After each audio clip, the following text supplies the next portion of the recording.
In many places in our country right now, there are rallies against corruption. And may mga politiko nga mga accused of being corrupt. They have their houses covered with tarpaulin. Para nga dili madaot or unsa. My prayer, mga igsoon, is that wala lang untay violence. But ang ako ba, kining mga buaya, they will feel the pressure and then live peacefully. But they have to face justice. And I will not deny the truth and kanabang the strength of God's word when it says, pride goeth before destruction, and a haughty spirit before a fall. There's also the possibility of destabilization, and I hope dili lang unta. And let's pray for our police. Let's pray for our military. Everything will be just okay. It will turn out for the good. Mauna ang atong trabaho, mga igsuon, i-appeal nato sa pag-ampo. We are not to go against the government rallying, shouting, and chanting in the streets. But it is for us to pray for our government. Let's pray for our armed forces that they will side with the truth. The police, they will side with the truth. So mga igsoon, there are so many uncertainties right now. But as I have said many times, God is in control.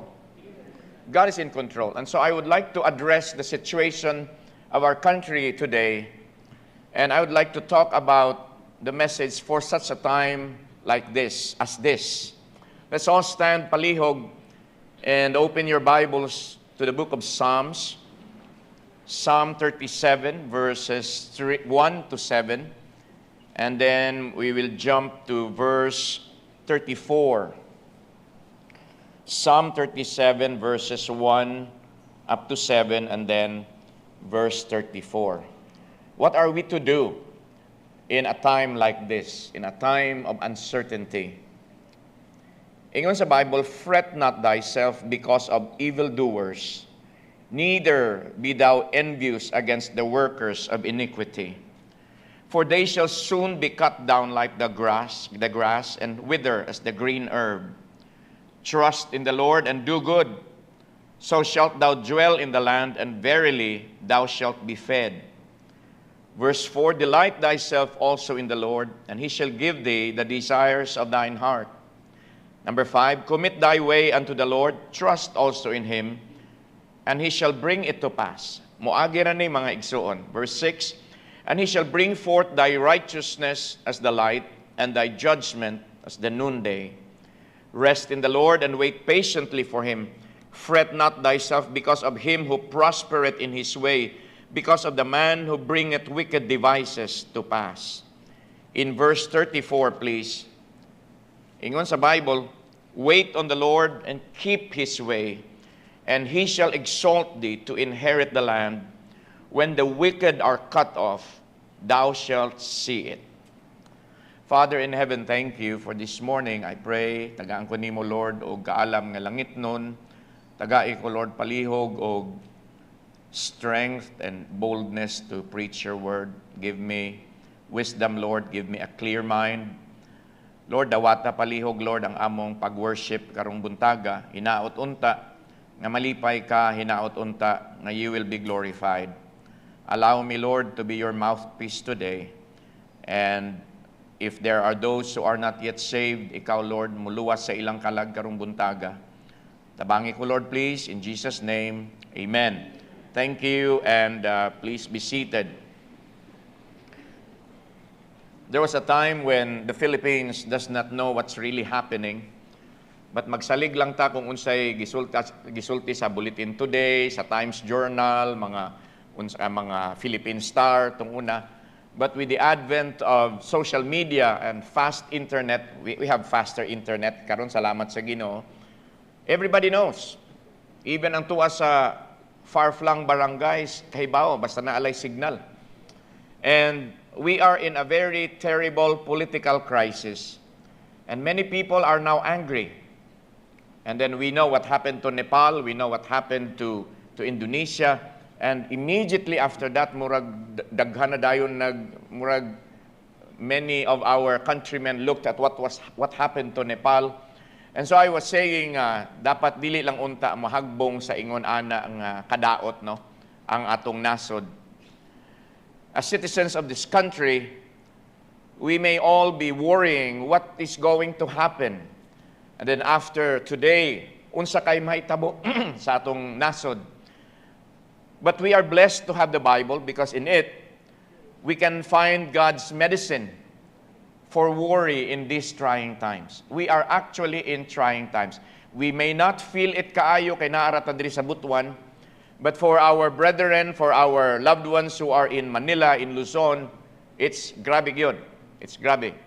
And even Philippine Airlines was giving an announcement nga if you are flying today, pangita nag-asa ka moagi, you have to be at the airport early kay there may be disruptions sa traffic.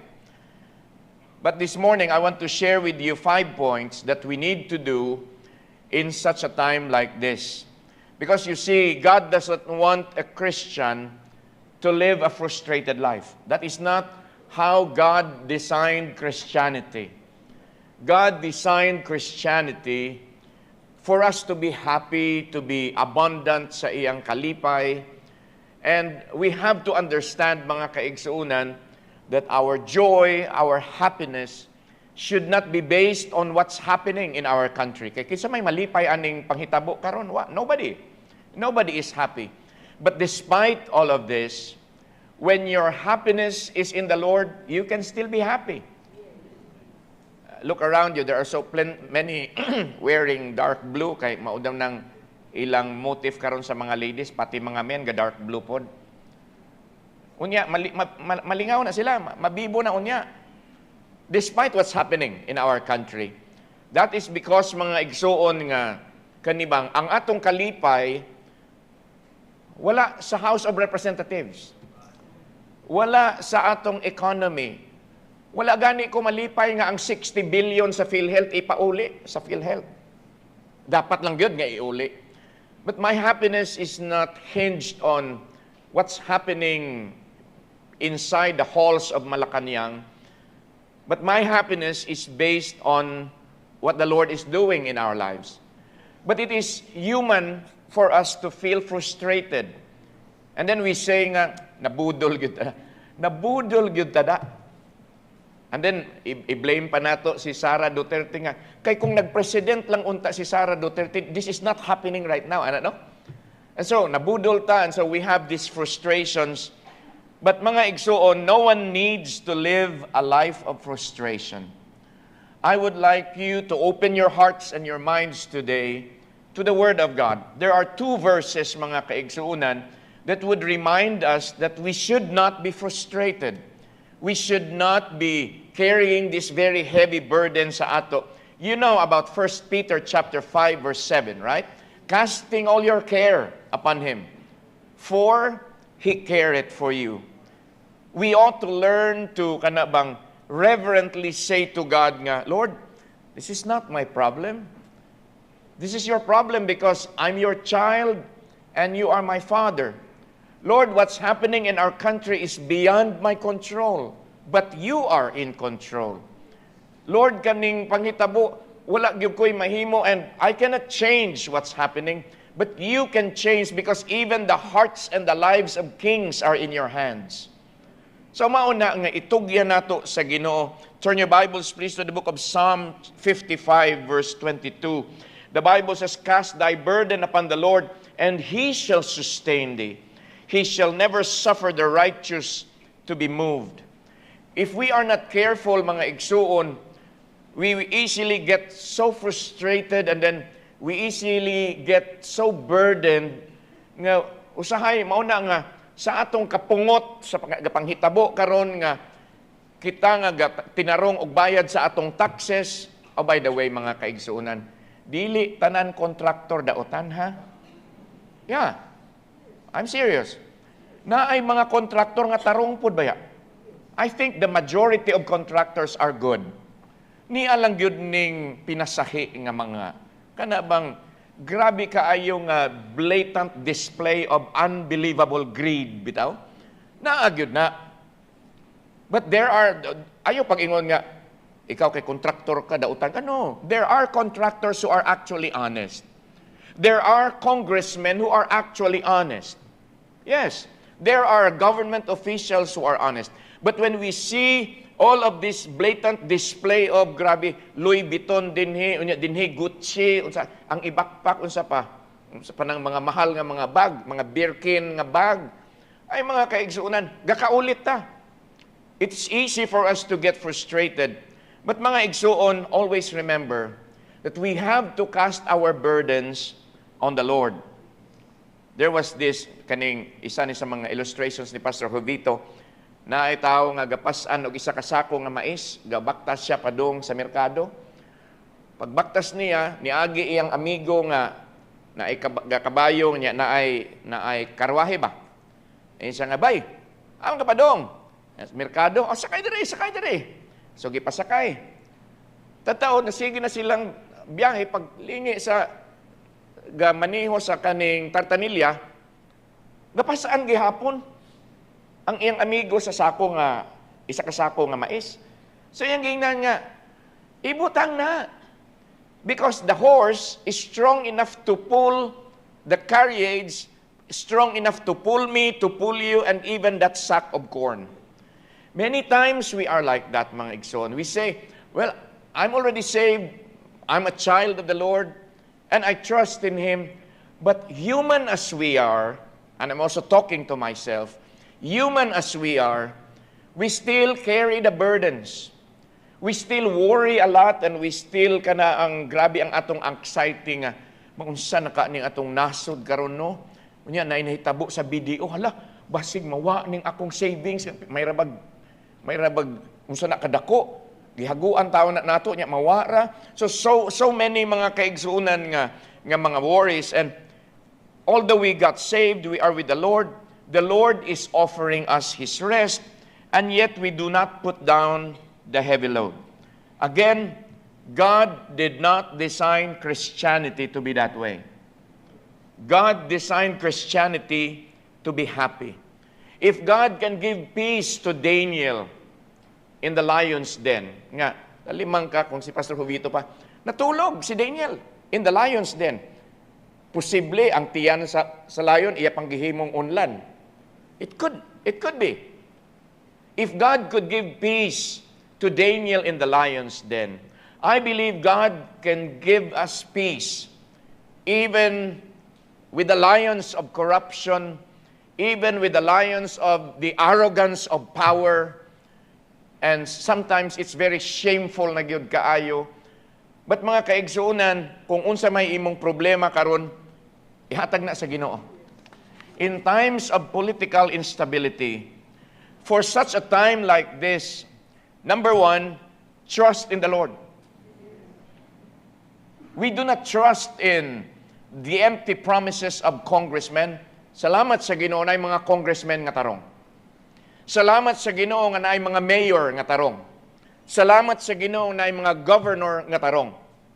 But mga igsuon, ang image ba sa atong mga politiko karon, very dautan, very ngilad kaayo. And that is why we should not trust in the Lord, trust in man, but we are to trust in the Lord. In our text palihog in verse 3, nag-ingon ang Bible, trust in the Lord and do good.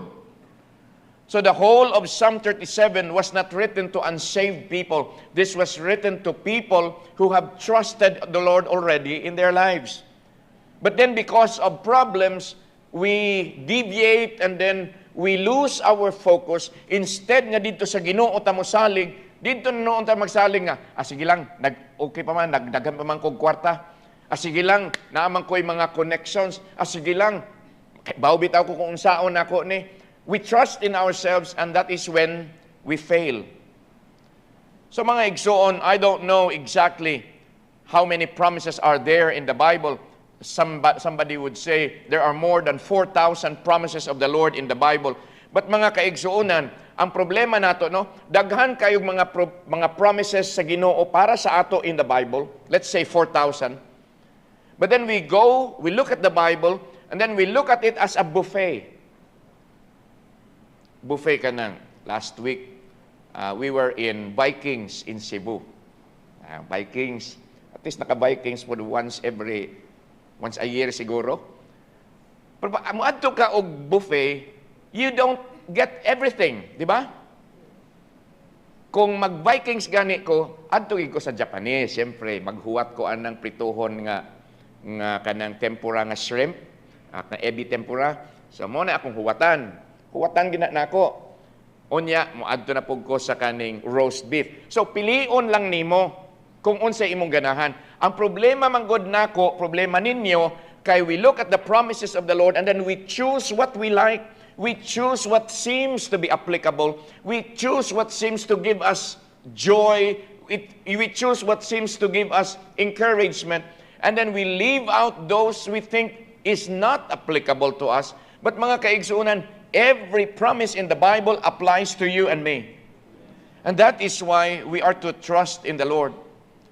Many of us, mga kaigsuunan, would hold on to a promise when the sun is shining, when the weather is good, when I have plenty of money in my pockets.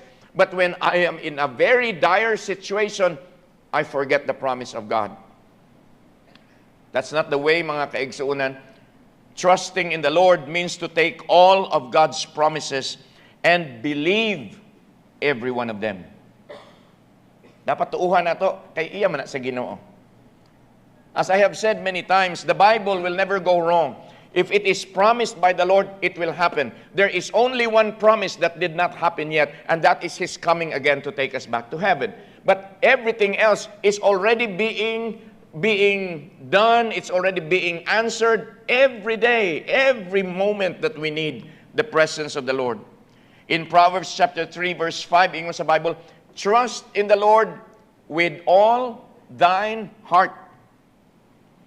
And it says, lean not unto thine own understanding. Many times, mas musalig pata sa mga scammer. Oh, pagkakita nato sa kwan nga, uy, Louis Vuitton, 5,000 ra.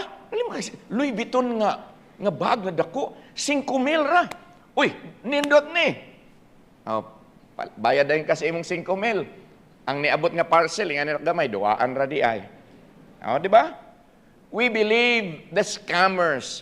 We even believe fake news. We believe even those people who say nga, dahil ito na, since nag-DPWH kami, ganito na po ang pamumuhay namin. We believe all these people and we fail to believe the Word of God. We believe the empty promises of politicians and we do not believe the Word of God.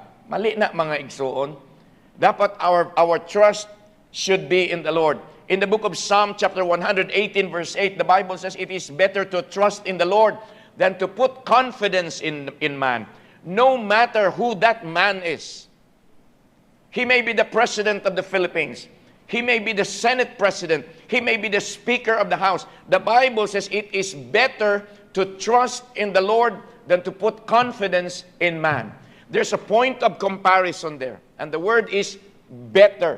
Mas maayog yun. Mas maayog yun kung naata sa Ginoo magsalig. Kung sa ako mo musalig mga igsoon, I may fail you. I can fail you many times. But the Lord will never fail. Kana ganing, bisan bugat na gani imong kasing-kasing, kana di na gani kasabot sa imong ginabati. You remember the duet a while ago? Tears are language. Because of the heaviness of heart, tears would flow.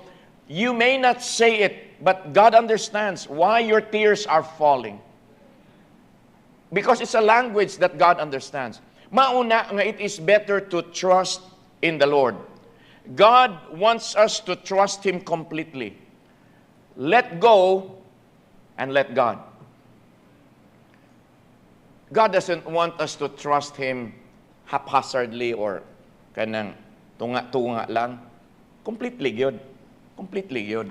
Dapat ang atong pagsalig sa Ginoo kompleto. For such a time like this, trust in the Lord. And number 2, for such a time like this, delight in the Lord. There is no delight in watching the news. There is no delight in looking at what's happening in the halls of Congress. There is no delight in what's happening. I was in Bulacan 2 weeks ago. Grabe yun. Grabe yun.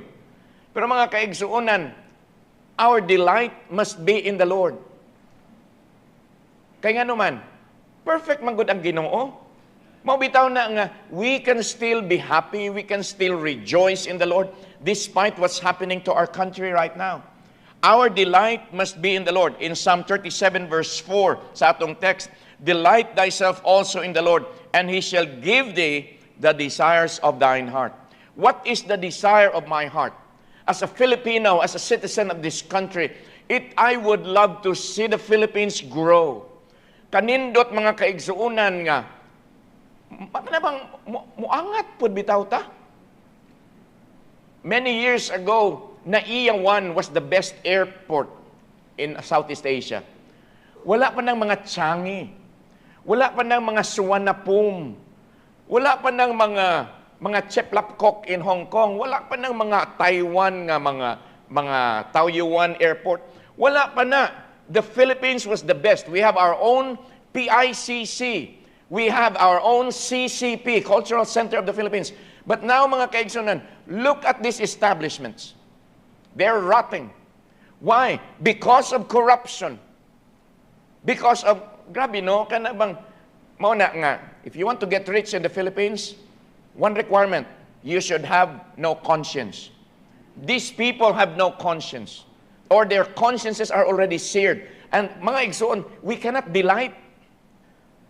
You go to Singapore, paggawas pa lang ni mo sa airplano, sugato na din kag mga orchids, you're walking in wall-to-wall carpeting, unya, pagka-nice kaayo, pagka-nindot kaayo, you go to Suvarnabhumi in Bangkok, pagka-nindot kaayo, antog na iyawan.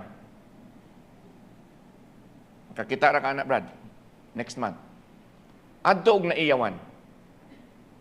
Makaingon ko nga, naunsa na ng Pilipinas, oy. Oh. It is so kanabang disturbing mga igsuon.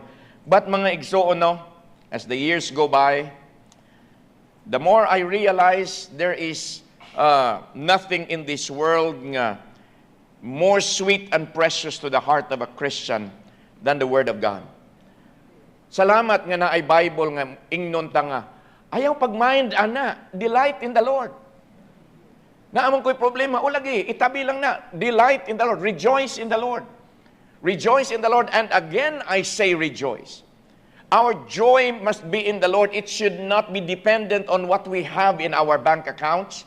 It should not be dependent on our business booming. No, it should not be dependent because kanang sikat kayo ko nga influencer. Kasagaran ra ba mga influencer? Influencer for bad. Influencer for greed. Influencer for envy. O, di ba? Mao na mga kaigsunan, we are to delight in the Lord. In Psalm 40 verse 8, the Bible says, I delight to do thy will. Oh, by the way, you cannot delight in the will of God unless you are willing to do His will. Asa man kamo delight mga igsuon, magkalipay. Ingon ni David, I delight to do thy will. What is God's will for you and me in times like this?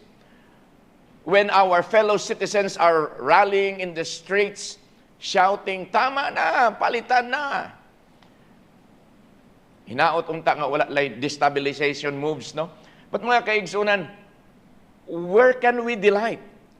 Where can we have joy? Salamat you're in church. To those who are watching online, thank you for choosing to be with us in worship through live stream instead of watching what's happening in Metro Manila. Even in Iloilo, nagakahitabo karon, even in Davao, daghan mga kaigsuunan. And that is why we ought to focus on the Lord, looking unto Jesus, the author and the finisher of our faith. We are not to look at our government, but look at the Lord because He is perfect.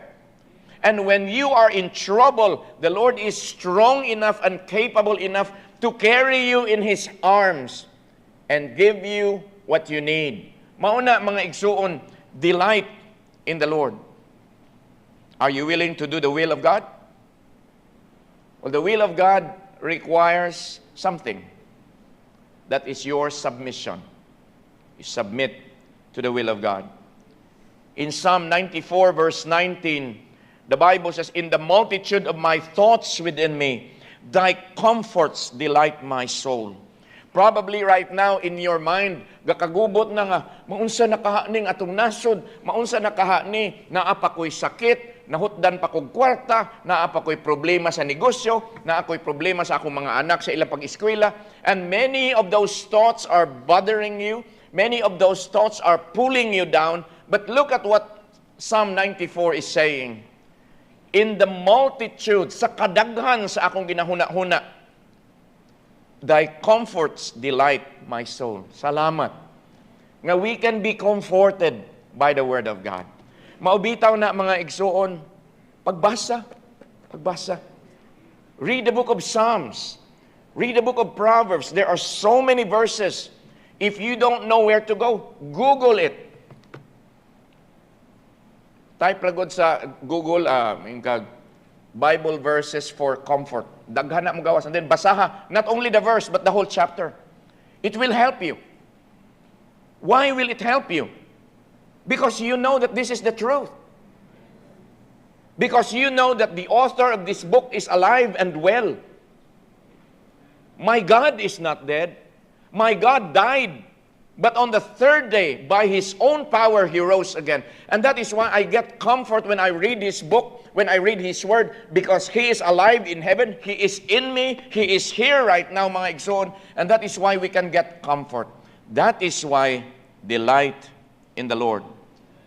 We always have the tendency to think of the conflicts, the burdens, the disappointments, the frustrations, the losses, but God says to think of the blessings. Salamat nga na ay mga blessings. Kay human as we are, amot naunsa man ning atong psych, no, kaning ang atong psychology ba. We give more attention to what is negative. Di ba? We give more attention to what is negative. Why don't we change our mind's directions and focus on what the Bible is telling us? Be filled with gratitude. Be thankful to the Lord. Daghag blessings mga igsuon, oy. Kana lang ni mata ka karong buntag. Blessing na. I always thank the Lord when I wake up. Somebody told me, Pastor, kanang, if you feel nga kanang grabe, ka kakatugon, ka-unusual nga katugon, unya, dili pa nimo ting katulog. Ayaw gyud og tulog, Pastor. Nga naman. Say, basig, ma-stroke na sagka, kumaba. Unya, pagkagabi matulog ba, katugon na ba tag mga 12 o'clock, katugon na ka, oy. Pero mga kaigsunan, matulog ko, Lord, Lord, I'm going to sleep. My life is in your hands. So, it's up to you. Unya, pagkaugma, mupaghot si ramen, makamata ko, koy, thank you, Lord, for a new day. The fact that you are alive today is already a blessing. The fact that you had a good breakfast. Unsa may breakfast ninyo? Pastor, ako, sunny side up on niya, isa ka buwad. Uy, kalami ana. Kana mga sosyal-sosyal din na. Pastor, bacon on niya. Ham, blessing niya po na. Pastor, ang ako, Pastor, kay kanon ragyod og period. Unsay period? Asin ba asin? Ana tayo. O di ba? Kay kaon, ana man na. Kanon niya. Mo nay pagtawag ni Pastor Hubito, basta asin period daw na. But mga igsoon, daghan ta og blessings baya. Being in church is a blessing. Having the freedom to congregate like this, sing songs for the Lord, be smiling to everybody, opening your Bible and listening to God's Word. That's the freedom that we have in our country. That's a blessing already. Yes. Sa North Korea, mutanaw lang kag salida sa South Korea, patyo na ka. Yeah. Grabe no? Kagrabe basad. But we have our freedom. So delight in the Lord. Be humble. You cannot be delighted in the Lord if you are filled with complaints and murmuring. So, which attitude describes you? Griping or gratitude? Dapat filled with gratitude. Dapat kana bang kahibawot na magpasalamat sa Ginoo. Even the water that you drink, is a blessing. Yes. Ako, di pa asan to ang nature spring? To dito. Di pa nature spring pagani ko. Blessing na, mga kaigsuunan. The food that we eat, the clothing that we wear. Baratuhon raman ni pastor, ukay-ukay. Mo na atong problema, no? For example, dinhi sa church morning ga kahitabo. For example, mayon ko nga, uy, G, nice dress, G. Ang ngayon ka, G. Unsay itubag? Dili, thank you. Ang itubag, ukay-ukay raman ni pastor. Wa man ko nangutana kung ukay-ukay ba na? Wa po ko nangutana kung brand new ba na? Wa po ko mangutana kung branded ba na? Or baratuhon na?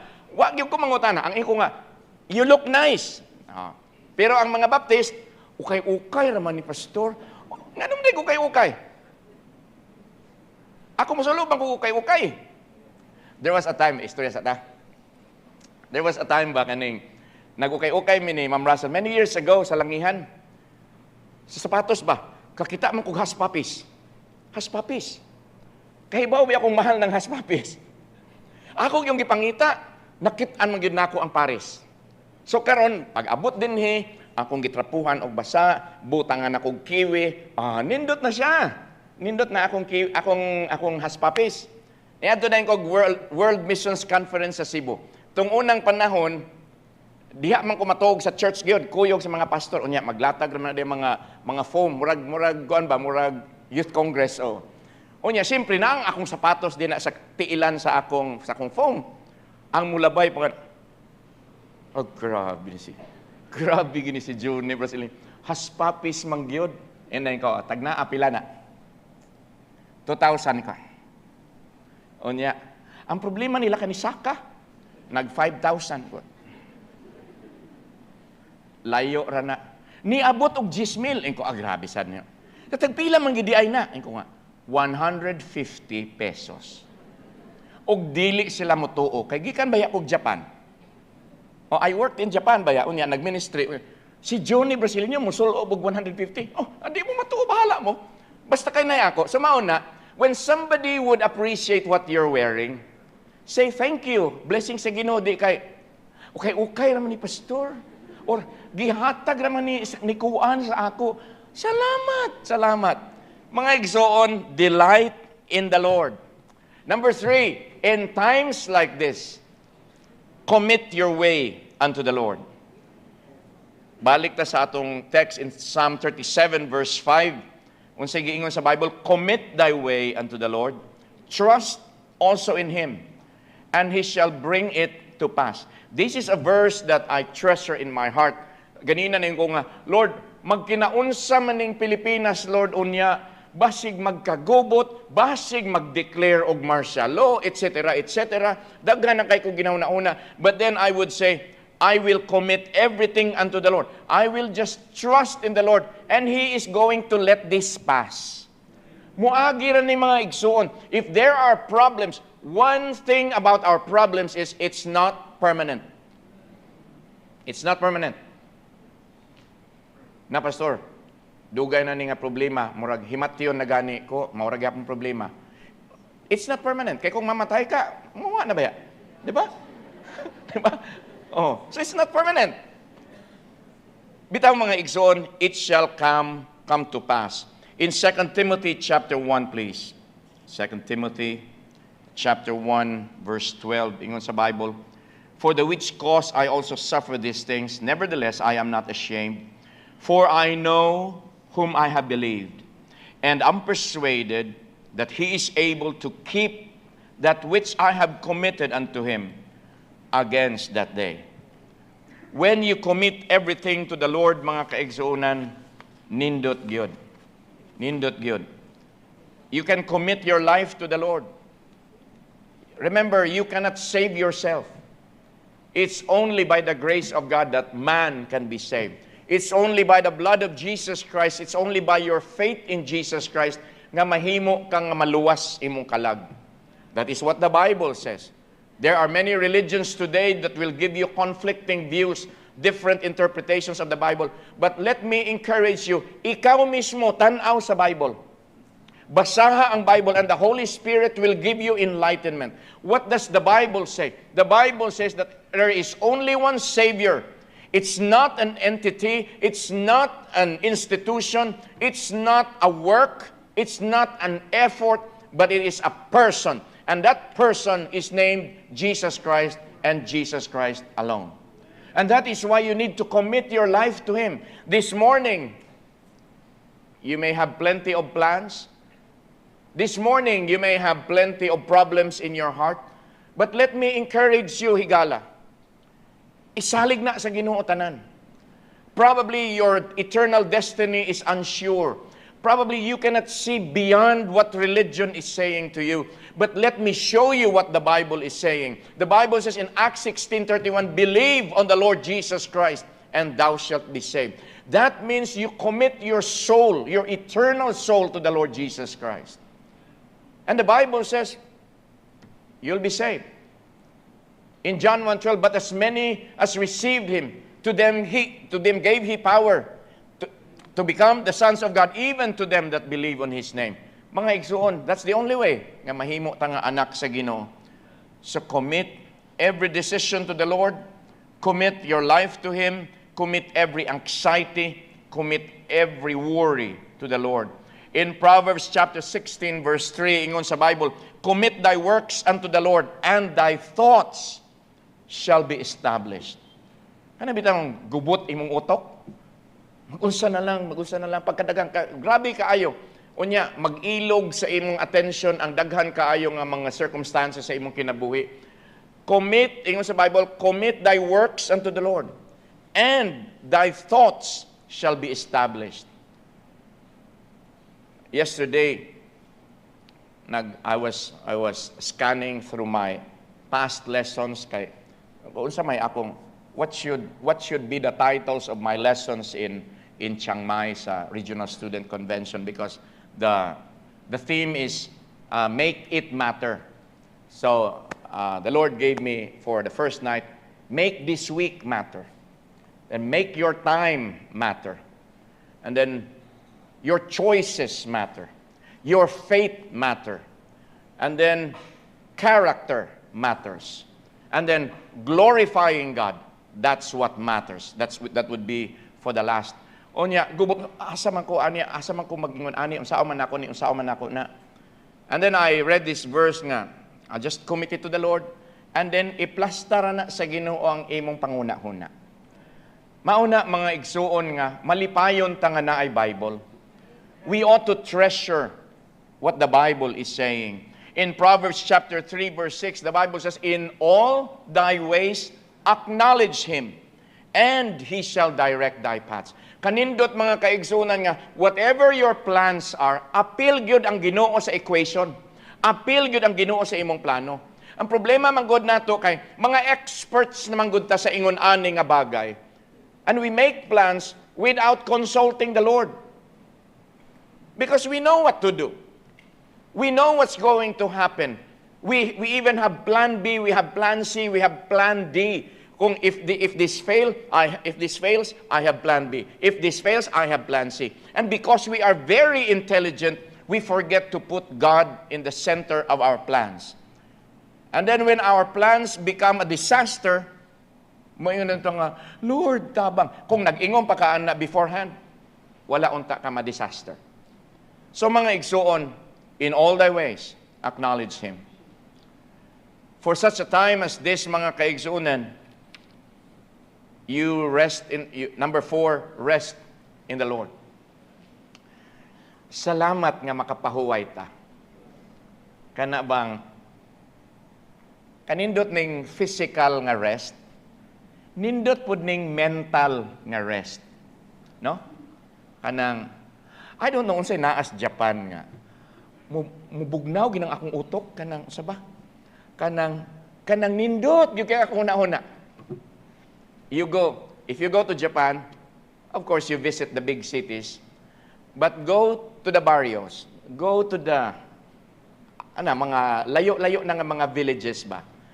Because there you can smell the scent of pine, the pine tree ba.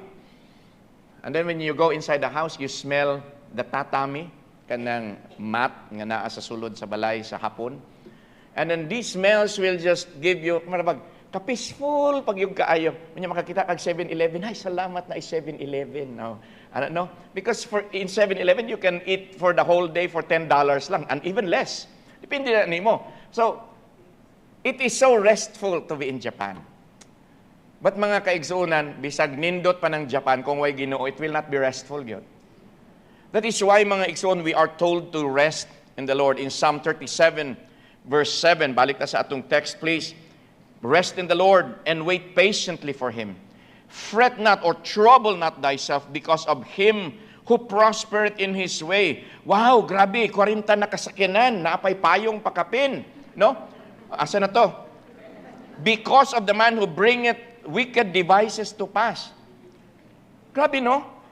Giunsa nila na nga na ay mga insertions sa budget. Grabe yun. This verse is actually for us in the Philippines. Nga sige lang. Pasagdi lang na sila. Naamay Ginoo. God knows everything and God is in control. In Matthew 11 verse 28, what does Jesus say? Come unto me, all ye that labor and are heavy laden, and I will give you rest. My question is this: do you have rest in your soul? Or probably, grabe ra ka worried? Maigsoon, rest on the Lord. Rest on the Lord. Considering that our country is politically and economically messy, and we do not know when this will be over, do you have rest in your soul? Sometimes, mga igsoon, gubot ang akong kalag. But salamat nga na ay reminder sa pulong sa Ginoo. And we can have peace. No matter what happens, make it an act of your will to rest in the Lord. Pugsa imong kaugalingon. Because it's not easy. Human as we are, we get so diverted, we get so distracted by what's happening around us. And that is why you need to make it an act of your will. Pugson gyud nimo imong kaugalingon nga, ay, bahala na di, oy, basta kay magsalig ra gyud ko sa Ginoo. I will just rest in the Lord. We cannot see what lies ahead. We don't know what's going to happen this afternoon. We don't know kung unsay tsura sa atong nasod ugma. We do not know. At salamat sa Ginoong we have a God who wants us to rest. So tonight, you pray, sleep well. And then when you wake up, thank you, Lord. Whatever happens to the Philippines, God is in control. God is in control. There is no amount of money or material things that can substitute for the sweet rest of God in my life, in your life. Bisag way kwarta, you can still rest on the Lord. Di ba? Yes. Bisag struggle ka financially, you can still rest in the Lord. Kaya nga naman, ginuugod siya. Ginuugod siya. Naa daw kaning, I saw a video of a bird nga nakasulod sa balay, pinaagi sa bintana. Unya, when the bird realized nga he was inside an enclosure, nagsige na siya lupad-lupad, mabangga naman siya sa espeho, mabangga naman siya sa TV, mabangga naman siya, until the bird became so exhausted, niadto siya dito sa glass sa bintana, og nahagbong, dinha gyud sa window sill, because the bird was already very exhausted. And then when the bird was already lying down, exhausted, very, very tired, the bird saw the opening kung asa siya nisud. And then, ni-fly out siya. Ang problema nato, mga kaigsunan, is that we do everything in our power.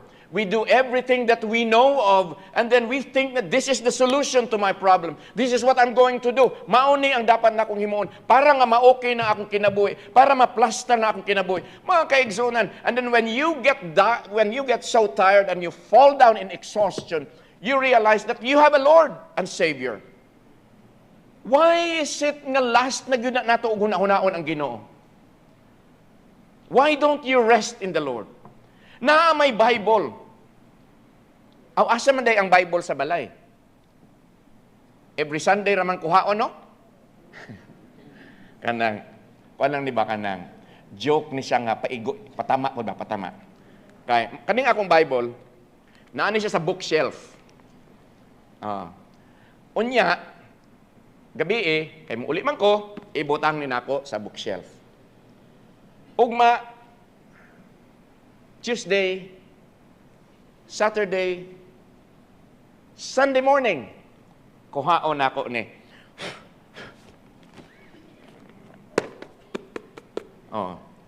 Mana mga igsuon, put your Bible in a place where you can see it anyway. You can see it right away. When you have a problem, kanindot ba nga you see a Bible on the table? When you have struggles in your heart, kanindot ba you see your Bible in the bedside stand? Kanindot ba mga kaigsuunan nga when you are struggling and then when you don't know what to do, when you look at the news and then all you see is tama na, palitan na, grabe-grabe ng mga singgit-singgit din na sa mga rallyista. And then you have a Bible in the center table of your living room. Kanindot, no? That you see these words, Holy Bible. Open it. Open it. And ask the Lord to give you rest. Isn't it a waste of time that a Christian has to wear himself out before he can find rest in the Lord? Why would you wear yourself out first when you can just rest on the Lord immediately? Number 5, mga igsuon, for such a time as this, wait on the Lord. In Psalm 37, verse 34, sa atong text, palihog, ingon sa Bible, wait on the Lord and keep His way, and He shall exalt thee to inherit the land. When the wicked are cut off, thou shalt see it. Let's just wait on the Lord. Kagrabe ka timely sa mga verses. No? Basaha ragod na. Basaha ragod na. When the wicked are cut off, muna akong prayer nga, Lord, bring them to justice, Lord. Bring them to justice. Lalimang ka nga i-defund ang education sa Pilipinas, i-defund ang mga unsa, ang PhilHealth. Unya ang mga doktor di na mabayaran kay gi-defund ang PhilHealth. How evil could that be? O na mga kaigsunan, when the wicked are cut off, ang ko, Lord, please, Lord, bring justice to my country.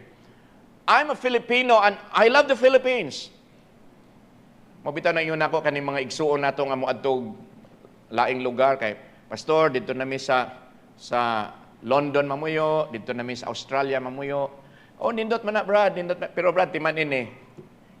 In a short time, mangita gyud kag buwad. Mangita kag sinigang. Mangita gyud kag kinilaw. Kay nga naman, you are a Filipino. And we love this country. And it is a shame, it is so sad to see our country being deprived of the good things that we should have. If we could only have the electricity that Singapore or Japan has, if only we can have the transport, kanindot na balamang og na ay train from Butuan, Cagayan, Davao, unya, instead nga mag-agi pa ta ng lubak-lubak diya sa may Bayugan dapit, diri sa may sa may El Rio dapit, gabi nga lubak-lubak. Naalay train, no? Imagine that. Ana bitaw mga kaigsuunan, but then we have to wait on the Lord. Ang problema, man God, is that we are always in a hurry. We want things so badly. But God is saying, not yet. You know, we are very impatient. That's why we have instant coffee now. Yes, 3-in-1 pag yun. We have instant tea.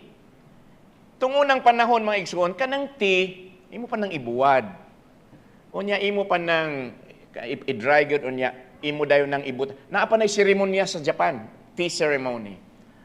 Karon mga kaigsuunan, naana tay fast food. Drive-thru pag yun. Unya, kung mas singitan ta sa drive-thru, masuko pag yun ta because we are very impatient. Yes, even Starbucks has drive-thru now. Even Chowking, in Bulacan, has drive-thru. Laliman. Kay dili man gud ta kahulat. Salam, mga igsuon, mintras ako'y pastor, walay drive-thru ang simbahan, ha nga. pag-agi ninyo, walihan ta mo nga, bla bla bla bla. O sige, next. Next. Walay drive-thru ang simbahan kay mga igsoon ka nang. We are here not for something, but we are here for the presence of the Lord. So we are always in a hurry. Honestly, I'm in a hurry for this political circus to be over. Nga, ay, kanusa pa ni mahuman. Ano, no? But let me share with you a saying about patience. Patience is a virtue seldom found in women, but never in man. Mutuo mo, anak, mga men? Di ka mutuo, Brad? Ako, Brad, mutuo ko, Brad. Kay, dili ko kahulat. Gusto na ko, akaron dayon. Ano ba nga? Lord, give me patience. I want it now. Ano ba? Bitaw mga kaigsunan ka nang tinuod na siya.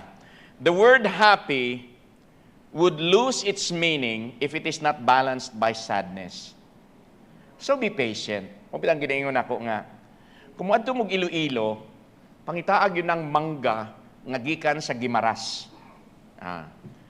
Pero when you taste that, dili gyud ka makaingon nga, kalami gyud if you have not tasted a sour mango. Like madto ka sa langihan. Uy, tamis ning mangga nang. Uy, tamis na sir, tamis na sir. Unya pag abot dinhi, paghiwa nimo, sa baho pa lang mo anak na ka. Kung makatilaw ka ana, and then mo adto kag Iloilo, and then you slice a Gimaras mango nga insakto gyud nga pagkahinog, and then sa first pa lang nimo nga hungit, moingog ka nga, kalami gyud. That is because you have tasted the sour mango. For us mga kaigsunan to appreciate the goodness of God, we also have to understand that everything kaning dili nato ganahan is part of the process. That is why in Romans 8:28 the Bible says all things work together for good. There has to be balance. So for us to be happy, usahay na ay sadness. Tanawa ra gud mga kaigsunan, Isaiah chapter 40 verse 31. A very good verse. But they that wait upon the Lord shall renew their strength. They shall mount up with wings as eagles. They shall run and not be weary, and they shall walk and not faint. In closing, I give you this saying, wait on the Lord, but while waiting, have good character. Okay? I believe waiting is part of the process of becoming what God wants us to be. There was a time when Singapore was really ugly. But now it's very beautiful. After World War II, Japan was devastated. But go to Japan now. Kanindot kaayo. Many years ago, Vietnam was devastated by the Vietnam War. Ho Chi Minh was in ruins. But go to Ho Chi Minh now. Nindot kaayo. Go to Bangkok, tung una. Unsa man ang Bangkok? Pildi pa man sa Metro Manila tung una. But look at Bangkok now. Look at Taipei. Nindot kaayo. After nga ni hawa sila ni Chiang Kai-shek from the mainland China, and then ni adto sila sa Formosa, the island of Formosa, Taiwan na karon. Milad pa na. But look at Taiwan now. Mao na nga ko nga, Lord, one day the Philippines can be nice again. I may not see it. Basig sa panahon na ni Caleb na nga makakita si Caleb og nindot nga Pilipinas. But I am just going to wait on the Lord. I close with our text in Psalm 37, verse 7. Verse 37 rather. Wait on the Lord and keep His way. Ayaw magminal dito. Ayaw mag-wild-wild. Just wait. Okay? And He shall exalt thee to inherit the land. When the wicked are cut off, thou shalt see it. That is a promise in the Word of God. I hope mga kaigsunan, we get comfort from God's Word for such a time as this. Salamat sa Ginoo, this is not going to stay. It will change. It will change. This will pass. Kay buhi ang Ginoo, and God is in control. Father in heaven, thank you for allowing me to preach. I pray, Lord, that you will bless the invitation. I pray, Lord, nga Tagaan nimo kami, Lord, og realization, Lord, that whatever we may have, whoever we may be, whatever we may be capable of, Lord, mas nindot gyud nga mosalig mi sa imo kaysa magsalig mi sa among kaugalingon, magsalig mi sa kung kang kinsa nga tao. Help us, Lord, to have a mindset that would always look to you no matter what the situation is. I pray for your people. Encourage us, Lord, to trust in you, to delight in you, to commit our way to you, to rest in you, Lord, and to wait on you. Daghang salamat, Lord, sa imong kamaayo. Kung naay pipila din Lord, nga wala pagud ka siguro sa ilang kaluwasan, sa ilang kalag, I pray, Lord, that they will today accept you as Lord and Savior. Our heads are bowed, eyes are closed. Naabay isa din or duha that would say, Pastor, I am not sure if I'm saved. I am not sure that if I die, I'm going to heaven. But Pastor, I want to be sure. I want to see from God's Word how it is to go to heaven, how it is to be saved. And I want to accept Christ as my Lord and Savior. My friend, you may have religion, but religion will just drag you to hell. Even the Baptist religion will drag you to hell if you do not accept Jesus Christ as Lord and Savior. Kay walay relihiyon nga makaluwas. There is only one way to heaven, and His name is Jesus Christ. And He said in the book of John, I am the way, the truth, and the life.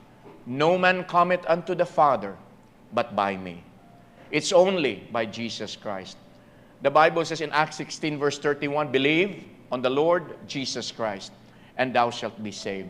And so I am inviting you this morning, believe on the Lord Jesus Christ. Put your faith, put your trust in Jesus Christ alone. And the Bible will guarantee that you are going to be saved. Naabay isa nga, isa sa iyang kamot, Pastor, i-appeal ko sa pag-ampo, I want to be saved today. Is there somebody? Ayaw ka ulaw. Ayaw ka ulaw. We want to help you. We will not embarrass you. Kung lalaki ka na lalaki mo duol sa imo, and open to you the simple plan of salvation in the Bible. Kung babae ka na apoy babae, nga mo share sa imo sa simple plan of salvation. Thank you, sir. Is there somebody else? Is there somebody else? Is there somebody else? Yes, thank you, ma'am. Is there somebody else? Is there somebody else in the balcony? Is there a third?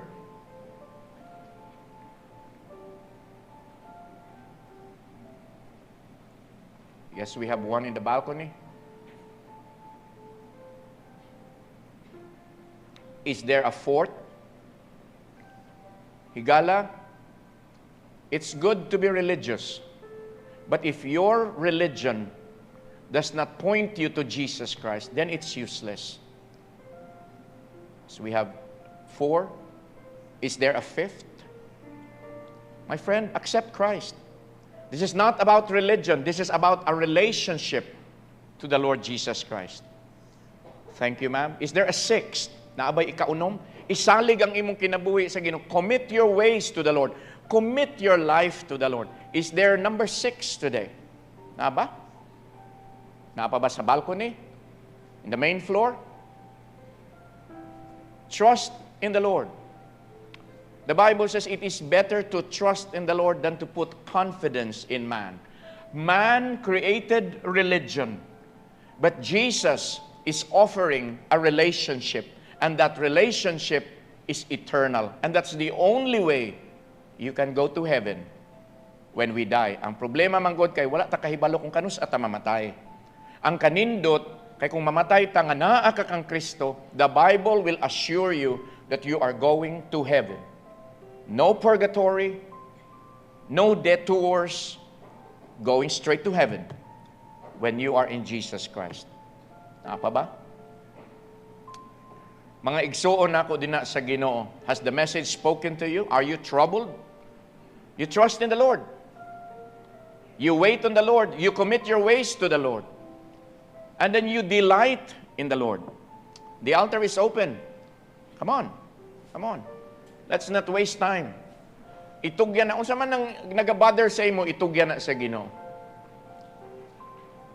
It would be nice if my brethren will pray for our country. That is what we need to do right now. Let's pray for our country. Let's pray that God will not allow our country to go down into violence nga grabe, but let us pray that God will move in such a way nga wala lang untay patay, wala lang untay mausik nga dugo. Pero kanindot nga manindot ang atong nasod just by the power of prayer, just by the power of the Lord God. If words can be powerful, imagine a prayer. Imagine a prayer. So, I'm inviting you to pray. Ask the Lord. Ask the Lord.